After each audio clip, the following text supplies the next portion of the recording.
13 पढ़ेंगे, जिसमें लिखा हुआ है मुंशी प्रेमचंद का एक कहानी जिसका नाम है परीक्षा। सबसे पहले पढ़ते हैं पाठ का कुछ पठन से पूर्व।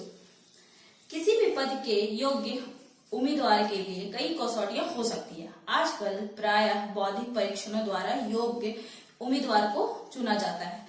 आजकल क्या होता है, किसी भी योग्य उम्मीदवार को चुनने के लिए बहुत सारी कसौटियां दी जाती है, बहुत सारी परीक्षाएं ली जाती है, ताकि हमें कोई अच्छा उम्मीदवार मिल सके जो बहुत अच्छा हो। और उन्हें बौद्धिक यानी बुद्धि का परीक्षण देना होता है और उसी से बहुत सारा चुनाव होता है। और उसको चुनकर क्या करते हैं, लोग उम्मीदवार को चुनते हैं और उसके बाद उसी का उस स्थान पर रखते हैं या उस किसी पद पर रखते हैं। बड़ी से बड़ी नौकरियों में भी अर्जित ज्ञान को आधार बनाया जाता है। बड़ी से जितनी भी बड़ी नौकरियां होती हैं उनको भी ज्ञान अर्जित करने के बाद उसका पहले आधार बनाया जाता है और उसके बाद ही उसको अच्छे से परीक्षा ली जाती है, चयनित किया जाता है, उसके बाद ही उसको रखा जाता है। परंतु बड़ा सवाल यह है कि जिसके मन में दया या सेवा भावना नहीं है, चाहे वह कितनी भी विद्वान क्यों ना हो, वह जानता है जनता का सच्चा सेवक नहीं बन सकता। पर ये एक बहुत बड़ा सवाल है, जो व्यक्ति के मन में दया सेवा का भावना नहीं होता है, वो कितना भी विद्वान क्यों नहीं होता है, वो जनता का अच्छा सेवक नहीं हो सकता। अब इस कहानी से पढ़ने से पहले हम लोग इसका पाठ परिचय पढ़ते हैं। मुंशी प्रेमचंद रचित इस कहानी में देवगढ़ रियासत के लिए उपयुक्त दीवान को चयनित करने की प्रक्रिया का वर्णन हो रहा है। इसमें इस कहानी में क्या हो रहा है, देवगढ़ रियासत के लिए यानी देवगढ़ देश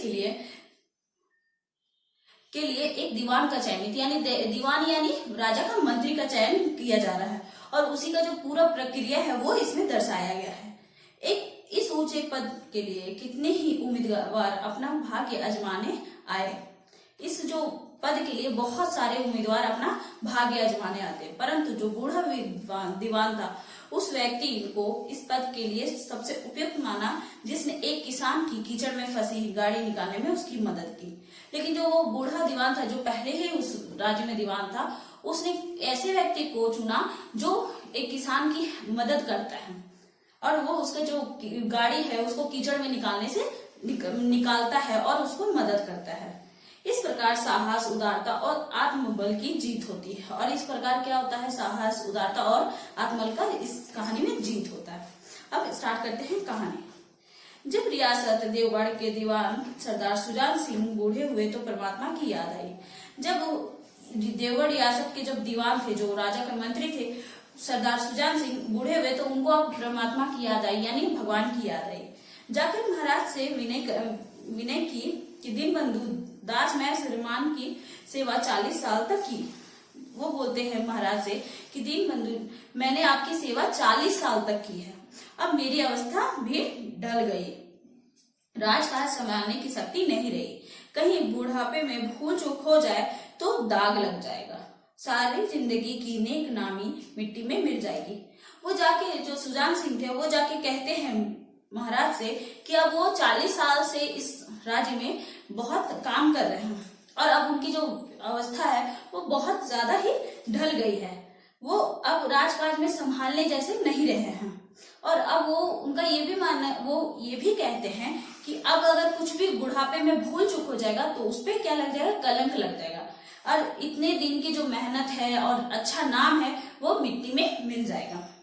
राजा साहब अपने अनुभवशील नीति कुशल दीवान का बड़ा आदर करते थे। राजा साहब थे जो सुजान सिंह का बहुत आदर करते थे, बहुत समझाया, लेकिन जब दीवान साहब ना माने तो हार कर उनकी प्रार्थना स्वीकार कर ली। क्या होता है कि जब वो बहुत उनको समझाते हैं और महाराज कहते हैं कि दीवान साहब अब अभी आप कार्यरत रहिए यानी कार्य करते रहिए, लेकिन क्या जब दीवान बहुत बोलते हैं, उनको बहुत मनाने का कोशिश करते हैं कि महाराज अब हम कार्य नहीं कर सकते हैं या इस राज्य में अब नहीं हम ज्यादा दिन राजकाज का संभाल सकते हैं, तो वो महाराज उनकी बात मान लेते हैं लास्ट में। पर एक शर्त रखते हैं शर्त लगा दी कि रियासत के लिए नया दीवान आप ही को ढूंढना पड़ेगा। लेकिन महाराज एक शर्त भी रखते हैं कि जो भी आपको अपना पद त्यागना है कोई प्रॉब्लम नहीं है, लेकिन क्या आपको नया जो दीवान है वो भी आप ही को चयनित करना होगा, यानी ढूंढना होगा। दूसरे दिन देश के प्रसिद्ध समाचार पत्रों में यह विज्ञापन निकला कि देवगढ़ के लिए एक सुयोग्य दीवान की जरूरत है, जो सज्जन अपने आप को इस पद के योग्य समझे हुए वर्तमान दीवान सरदार सुजान सिंह की सेवा में उपस्थित हो। दूसरे दिन उस देश में एक प्रसिद्ध समाचार पत्र में एक विज्ञापन निकलता है कि देवगढ़ के लिए एक योग्य दीवान चाहिए, और अगर कोई इच्छुक है दीवान बनने के लिए और पद के लिए तो क्या करे, वो जाके सरदार सुजान सिंह से मिले, जो कि अभी सेवा में उपस्थित है। यह जरूरी नहीं है कि वे ग्रेजुएट हों, मगर हष्ट पुष्ट होना आवश्यक है।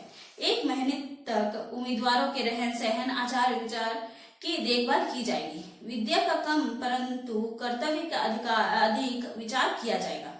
ये भी बताया गया कि वो ग्रेजुएट हो ये जरूरी नहीं हो, पर अच्छे होने चाहिए, हष्ट पुष्ट होने चाहिए, और इन्हें 1 महीने तक यहाँ पे रखा जाएगा और उसके बाद उनकी जो रहन सहन है, आचार विचार है, सबको देखा जाएगा। और विद्या अगर कम भी होगी तो कोई दिक्कत नहीं है, लेकिन जो कर्तव्य का अधिकार उन्हें अधिक अच्छे से पता होना चाहिए। जो महाशय इस परीक्षा में खड़े उतरेंगे वे इस उच्च पद पर सुशोभित होंगे।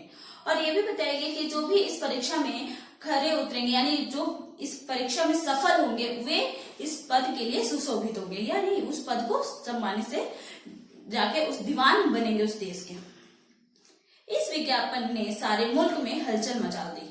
जैसे ही ये विज्ञापन सारे देश के सभी लोगों ने पढ़ा तो उन्हें ये हलचल मच गया, पूरा जगह फैल गया कि ये हाँ दीवान बनना है तो हमको जाके वहां परीक्षा देना होगा। और ऐसे ऐसे धीरे धीरे सब पूरा देश ये पढ़ लेता है। ऐसा ऊंचा पद और किसी प्रकार की कैद नहीं, केवल नसीब का खेल है। ऐसा ऊंचा पद यानी राजा का मंत्री बनना बहुत ऊंचा पद है, और इसके लिए और उसके बाद भी उसको कोई प्रकार का रोक टोक नहीं था, और ये तो सिर्फ एक केवल क्या है, नसीब का खेल था। सैकड़ों आदमी अपना अपना भाग्य परखने के लिए चल पड़े।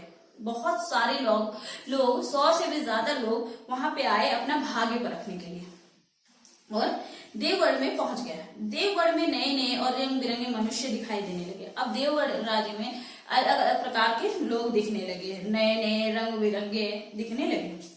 प्रत्येक रेलगाड़ी से उम्मीदवारों का एक रेलर सा उतरता। प्रत्येक जो रेलगाड़ी से बहुत सारे लोग उतरते और रंग बिरंगे तरह तरह के प्रकार के लोग उतरते। कोई पंजाब से चला आता तो कोई मद्रास से, कोई नए फैशन का प्रेमी, कोई पुरानी सादगी पर मिटा हुआ। पंडित और मौलवी को भी अपने अपने भाग्य की परीक्षा करने का अवसर मिला। अब क्या हुआ कि वहां पे लोग जो थे वो कोई पंजाब से आते, तो कोई मद्रास से आता, कोई पंडित रहता, कोई मौलवी, सभी अपना अपना भाग्य आजमाने आ जाते। रंगीन चोगे और नाना प्रकार के अंग रखे और कंटोप देवगढ़ में अपना सज धज दिखाने लगे। अब नए नए लोग जब वहां पहुंचे और नाना प्रकार के कपड़े पहने हुए, अलग अलग प्रकार के चोगे यानी मतलब कपड़ा धारण किए हुए, लेकिन सबसे विशेष संख्या ग्रेजुएट की थी। अब लेकिन सबसे जो ज्यादा संख्या थी वो ग्रेजुएटों की थी, यानी जो ग्रेजुएशन कर चुके थे। सरदार सुजान सिंह ने इन महानुभावों के आदर सत्कार का बड़ा अच्छा प्रबंध कर दिया था। सरदार सुजान सिंह ने क्या किया था, उन लोगों को रहन सहन के लिए बहुत अच्छा प्रबंध किया हुआ था। उस जगह पे, उस महल में लोग अपने अपने कमरों में बैठे हुए महीनों के दिन गिना करते। हर एक व्यक्ति को अपने जीवन को अपनी बुद्धि के अनुसार अच्छे रूप में दिखाने की कोशिश करता था। वहां जितने भी लोग थे वो अपने अपने कमरों में बैठे बैठे महीने के दिन गिन रहा था कि कैसे एक महीना बीत जाए। और फिर क्या, और जो भी व्यक्ति थे वो अपना अपना कौशल दिखा रहे थे कि हम इस चीज में अच्छे हैं, हम इतना अच्छा से काम करते हैं, ये सब कुछ कौशल वो सबको दिखाने में लगे हुए थे। लेकिन मनुष्य का वह बूढ़ा जो आड़ में बैठा हुआ देख रहा था कि इस बगलों में हंस कहाँ छिपा है। लेकिन जो वो बूढ़ा व्यक्ति, या कहने का मतलब ये जो सुजान सिंह थे, वो क्या कर रहे थे, छिप के सभी को देख रहे थे और परख रहे थे कि कौन सबसे अच्छा इस पद के लिए उम्मीदवार है। एक दिन नए फैशन वालों की सूझी कि आपस में हॉकी का खेल हो जाए। एक दिन जो नए फैशन वाले लोग थे उन्होंने एक खेल सूझा कि चलो एक खेल हो जाए क्या, हॉकी का, जो कि नए दौर का खेल था हम लोगों के लिए। यह प्रस्ताव हॉकी में मंझे हुए खिलाड़ियों ने पेश किया। अब ये जो प्रस्ताव था वो हॉकी जो बहुत अच्छा से खेलना चाहते थे उन्होंने प्रस्ताव सामने रखा। यह भी तो आखिर एक विद्या है, इसे क्यों छुपा कर रखा जाए। यह भी एक विद्या है, क्यों, हॉकी खेलना भी एक बहुत अच्छा कला है। और ये उन लोगों का मानना था कि ये जब कला मुझे आती तो क्यों ना हम दिखाएं ये कला। संभव है कुछ हाथों की सफाई ही काम कर जाए। संभव था कि उन लोगों को लग रहा था कि हो सकता है कि हॉकी का खेल खेलने से ही सभी उन लोगों का जो अच्छा काम है वो पहचान सके। चलिए तय हो गया, फील्ड बन गया, खेल शुरू हो गया। अब क्या होता है, सभी लोग तय कर लिए कि हाँ खेलना है। अब फील्ड भी बन गया और खेल भी शुरू हो जाता है। रियासत देवगढ़ में यह खेल बिल्कुल निराली बात थी। यह जो खेल था वो उस देवगढ़ रियासत में बिल्कुल नया था और सभी निराली बात समझ रहे थे उसे। पढ़े लिखे भले मानस लोग शतरंज और ताश जैसे गंभीर खेल खेलते थे। दौड़ कूद के खेल बच्चों के खेल समझे जाते थे। वहां के लोगों के लिए पढ़े लिखे जो लोग होते थे वो शतरंज और ताश खेलते थे, और जो दौड़ कूद के जो खेल होते थे उन लोगों के लिए बच्चों का खेल समझते थे। खेल बड़े उत्साह से चल रहा था। धावे के लोग जब गेंद को लेकर तेजी से उड़ते तो ऐसा जान पड़ता कि कोई लहर बढ़ती चली आती थी। जब खेल उत्साह से चल रहा था मतलब खेल स्टार्ट हुआ और सभी बहुत उत्साहित थे उस खेल को खेलने में। जब जो लोग थे वो खेलना स्टार्ट करते तो गेंद को ऐसे मारते जैसे कि कोई लहर आ रहा है, लेकिन दूसरी ओर के जो खिलाड़ी थे इस बढ़ती हुई लहर को इस तरह रोकते कि मानो लोहे की दीवार हो। लेकिन फिर दूसरी तरफ के जो खिलाड़ी होते थे वो उस गेंद को ऐसे रोकते थे जैसे कि सामने एक लोहे का दीवार खड़ा हो और वो एकदम तन के खड़ा हो जाता। संध्या तक यही धूमधाम रही। लोग पसीने से तर हो गए। खून की गर्मी आंखों और चेहरों पे झलक रही थी। अब क्या हुआ, शाम तक धूमधाम ऐसे ही रहा, सभी खेलने लगे और लोग पसीने से तरबतर हो गए, यानी बहुत ज्यादा ही लोग पसीने पसीने हो गए, इतना खेला। खून की जो गर्मी थी उनके आंखों और चेहरों पे पता चल रही थी। हफ्ते हफ्ते बेदम हो गए, लेकिन हार जीत का निर्णय ना हो सका। अब सभी हफ्ते हफ्ते खेल तो खत्म कर लिया, लेकिन कोई भी निर्णय नहीं हो सका कि कौन सा टीम जीता और कौन सा हारा। बाकी का जो कहानी है वो नेक्स्ट वीडियो में हम लोग पढ़ेंगे। Thank you.